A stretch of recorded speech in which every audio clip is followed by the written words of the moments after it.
Section 57 कहता है कि any expenses incurred for earning any income is allowed। कि अगर आपने किसी इनकम को कमाने के लिए कोई खर्चा किया है तो वो आपको अलाउेबल होगा। मतलब सर, मतलब ये कि आपने अगर रेंट सपोज करो सबलेट किया है, किराए पे लेके किराए पे दिया है, तो जितना किराया आगे से आपको मिल रहा है वो तो आपकी रिसिप्ट है, और जितना किराया आप पेमेंट कर रहे हो वो आपका एक्सपेंसेस है। तो जाहिर सी बात है इनकम तो बैलेंस अमाउंट होगा ना, तो उसके लिए बोला गया कि आप उस खर्चे को क्लेम कर सकते हैं, राइट। ओके। दूसरा, मान लीजिए आपने एक कंपनी के बॉन्ड परचेज की, ध्यान से सुनना, आपने एक कंपनी के बॉन्ड परचेज की और उस बॉन्ड पे आपको 8% इंटरेस्ट मिला, उस बॉन्ड पे आपको 8% इंटरेस्ट मिला। अब ये पैसे जिससे आपने बॉन्ड परचेज किया अगर आपके खुद के हैं, ये पैसे जिससे आपने बॉन्ड परचेज किया अगर आपके खुद के हैं तब तो कोई बात नहीं, पर मान लो ये पैसे आपने लोन पे उठाए थे 4% की रेट पे, तो क्या इस 8% में से हमें ये 4% खर्चा कम करना चाहिए? यस, जाहिर सी बात है सर, लॉजिकल है। तो किसी भी इनकम को कमाने के लिए कोई एक्सपेंसेस किया गया है तो वो हमारा सेक्शन 57 में डिडक्टेबल है। इसमें इस साल एक अमेंडमेंट है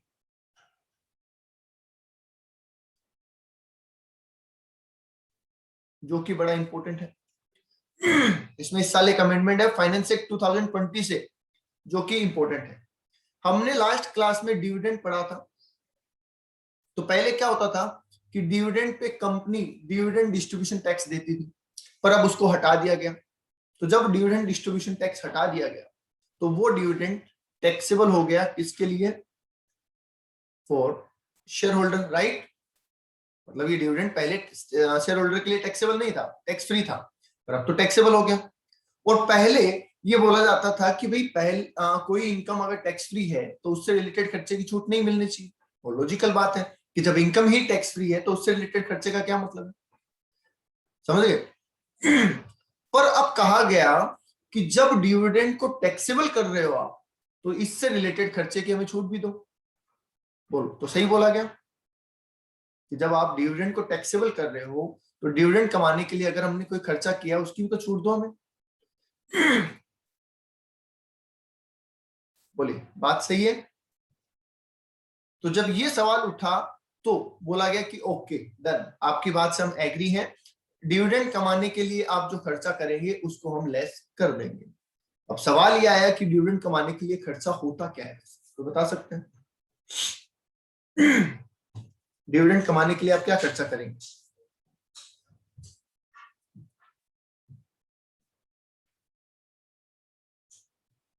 एनीवन? डिविडेंड कमाने के लिए क्या खर्चा होगा? इक्विटी शेयर परचेज करेंगे, परचेज करना खर्चा नहीं है बेटा, क्योंकि परचेज करना तो इन्वेस्टमेंट है, दैट्स नॉट एक्सपेंसेस। तो यहां पे बोला गया कि एक खर्चा हो सकता है, ठीक है, और वो है इंटरेस्ट का, कि आपने जिस पैसे से इक्विटी शेयर परचेज की वो पैसे आपने किसी से उधार लिए, ऐसा हो सकता है?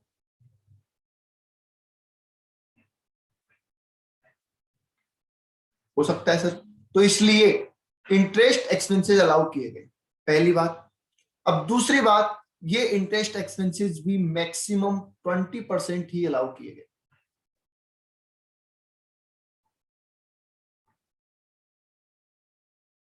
ये एक्सपेंसेस भी मैक्सिमम 20% ही अलाउ किए गए हैं। मतलब अगर आपने 1,000 रुपए का डिविडेंड कमाया है तो उसमें से आप इंटरेस्ट कम कर सकते हैं, पर ज्यादा से ज्यादा कितना इंटरेस्ट कम कर सकते हैं? 200 रुपए का। आगे बात समझ में?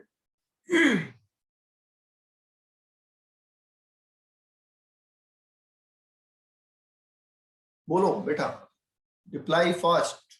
यहां तक बात समझ में आ गई? नवीन? किसी भी इनकम को कमाने के लिए कोई खर्चा किया वो अलाउेबल है, तो वो तो बेसिक रूल हो गया। ठीक है, ये तो बेसिक रूल हो गया।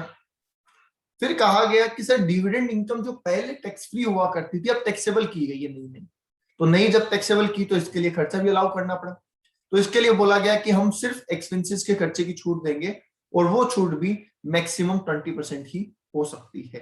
मतलब जितना आप डिविडेंड कमाएंगे उसमें से 20% आप खर्चा क्लेम कर सकते हैं इंटरेस्ट के नाम पे, अगर आपका एक्चुअल में इंटरेस्ट लगा है तो।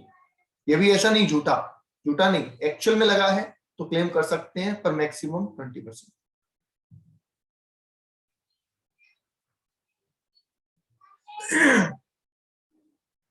ठीक है, एग्जाम्पल मैंने आपको बताया कि मैंने 1,000 का डिविडेंड कमाया और मान लीजिए मेरा इंटरेस्ट का कोई खर्चा नहीं लगा, तो मैं कुछ भी क्लेम कर सकता हूं क्या? मैंने 1,000 का डिविडेंड कमाया और मेरा कोई इंटरेस्ट लगा ही नहीं, तो मैं कुछ क्लेम कर सकता हूँ? नहीं सर, कुछ क्लेम नहीं कर सकते। पर मेरा 1,000 का इंटरेस्ट डिविडेंड कमाया और मेरा इंटरेस्ट लगा 400 रुपए, मैं कहता हूं साहब 400 का खर्चा दो, क्या मुझे अलाउ हो जाएगा 400? नहीं, मुझे कितना अलाउ होगा? 200, क्योंकि मैक्सिमम 20% ही कर सकते हैं। क्लियर? फिर नाउ, हाँ ओनली 200, बिल्कुल। बाकी जिसने अदर सोर्स का चैप्टर नहीं पढ़ा है स्टार्टिंग से, उनके लिए ये इतनी ज्यादा रिलेवेंट बात नहीं है फिलहाल, क्योंकि कुछ बच्चे ऐसे हैं जिन्होंने अदर सोर्स का चैप्टर मिस किया था। ठीक है, तो वो पहले वाली क्लास या तो रिकॉर्डेड लें या उनकी क्लास अलग से करेंगे, उसके बाद ही उनकी ये चीज काम में ज्यादा आएगी। ठीक है, पढ़ लें, सुन लें, अच्छी बात है, सुनने में कोई नुकसान नहीं है। Is that clear?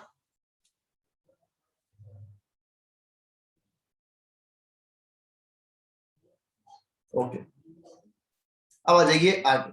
आगे क्या कह रहा है देखिए, सेक्शन 58 में कहा कि कुछ खर्चे अलाउड नहीं भी है। सब कौन से अलाउड नहीं है? तो पहला पॉइंट आप समझेंगे, any expenses incurred for earning casual income.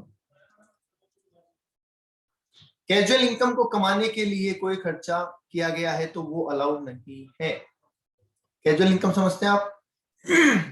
Lottery, crossword, game show, इनको कमाने के लिए कोई खर्चा किया गया है वो अलाउेबल नहीं है। ठीक है, इसका मतलब मान लीजिए आपने एक लॉटरी टिकट खरीदी, ध्यान से सुनना, मान लीजिए आपने एक लॉटरी का टिकट खरीदा 500 रुपए का, और आपकी 5 लाख की लॉटरी लग गई, तो क्या आपकी इनकम 5 लाख है या 4,99,500 है according to this rule?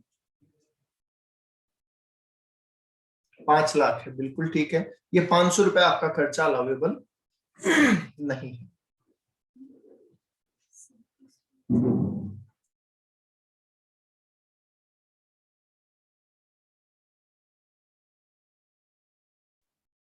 Okay बेटा, ये बात समझ में आ गई? Any expenses incurred for earning casual income not allowed. ठीक है, ठीक है। दूसरा, any expenses paid without deducting TDS. अगर आपने कोई खर्चा पे किया और टीडीएस नहीं काटा तो वो खर्चा भी अलाउेबल नहीं है, राइट?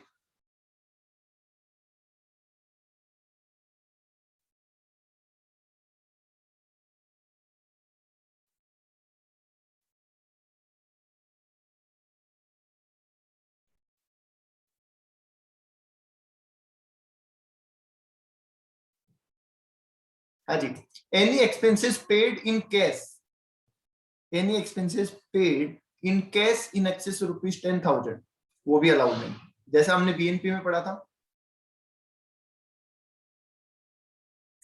यस, तो बोलो क्या सिंपल कंडीशन है? सेक्शन 57 और 58 दोनों समझ में आ गए बेटा?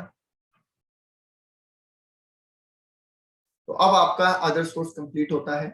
अब मैं नया चैप्टर स्टार्ट करूंगा, यहां तक किसी के कोई डाउट है तो पूछ लो।